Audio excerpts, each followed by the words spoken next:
A seção de dissídios coletivos absolveu líderes do Sindicato dos Rodoviários do Espírito Santo que descumpriram liminar durante uma greve dos trabalhadores da limpeza urbana de Vitória. A decisão, Anderson, determinava a manutenção parcial dos serviços durante a pandemia da Covid-19.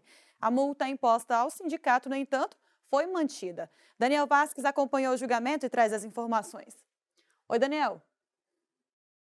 Oi, Luana. Oi, Anderson. O caso ocorreu em 2020, durante a pandemia do coronavírus. À época, o Sindi Rodoviários anunciou uma greve que afetaria a coleta de lixo urbano em Vitória, no Espírito Santo. O Sindicato Estadual das Empresas de Limpeza Urbana do Estado ajuizou, então, um dissídio coletivo contra o Sindi Rodoviários. O Tribunal Regional do Trabalho da 17ª Região concedeu liminar e determinou a manutenção de 70% das atividades de coleta de lixo, sob pena de multa diária.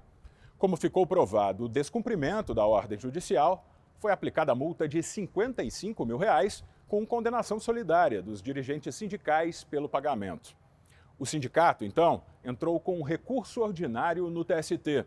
A relatora do caso na sessão de dissídios coletivos, ministra Cátia Arruda, ressaltou que a greve é um instrumento democrático de pressão, mas não um direito absoluto, ainda mais quando se trata de atividade essencial. Segundo ela, mesmo que não houvesse a liminar, a Lei 7.783 de 1989, conhecida como Lei de Greve, determina a manutenção de um percentual mínimo em atividades essenciais, o que não foi observado pelo Sindicato dos Empregados.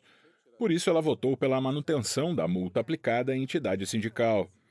Porém, quanto à condenação solidária dos dirigentes sindicais, a ministra assinalou que, nos termos do Código Civil, a solidariedade não se presume, mas resulta da lei ou da vontade das partes. Não há um amparo no sistema de liberdades e organização sindical a pagamento de multa no CPF do sindicalista, salvo quando há, obviamente, uma atitude pessoal que não representa a posição da própria instituição, né? Alguém que agiu por sua própria conta e risco, causando danos e assim por diante. Para a ministra, não cabe a aplicação analógica do Instituto da Desconsideração da Personalidade Jurídica.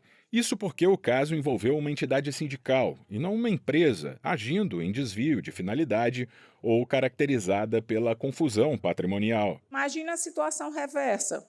Também uma greve, ou, aliás, um movimento que aconteça e todos os dirigentes sindicais patronais passem a responder pessoalmente e não por conta da sua instituição, da sua entidade.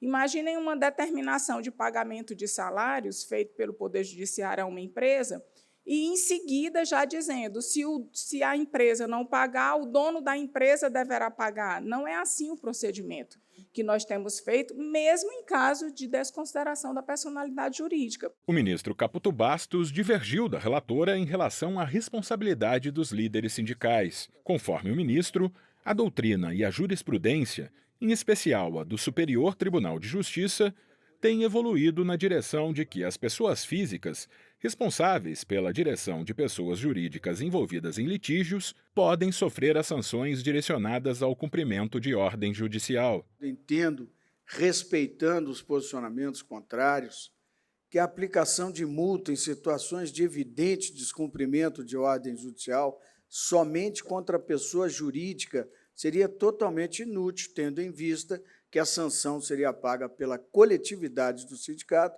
sem conseguir atingir efetivamente aqueles que inviabilizavam o cumprimento da determinação judicial sem necessariamente possuir autorização da categoria para tal conduta. Ao acompanhar a relatora, o ministro Maurício Godinho Delgado observou que seria um constrangimento indevido ao exercício do mandato sindical adotar a tese de que o dirigente possa responder pessoalmente pelas ações judiciais propostas em função do exercício da representação. Para ele, a apuração de eventuais responsabilidades deve ser objeto de julgamento individualizado em ação própria. Eu acho essa jurisprudência muito perigosa. Me parece assim, é impossível ser sindicalista no Brasil. Se os sindicalistas forem responder pessoalmente, eu acho que, então, temos que mudar o sistema e extinguir de uma vez os sindicatos. Por maioria, o colegiado entendeu que não é possível condenar solidariamente os dirigentes sindicais à época da greve, uma vez que a solidariedade não se presume, mas decorre da lei ou da vontade das partes. Eu volto com vocês no estúdio. Muito obrigada, Daniel. Bom trabalho para você.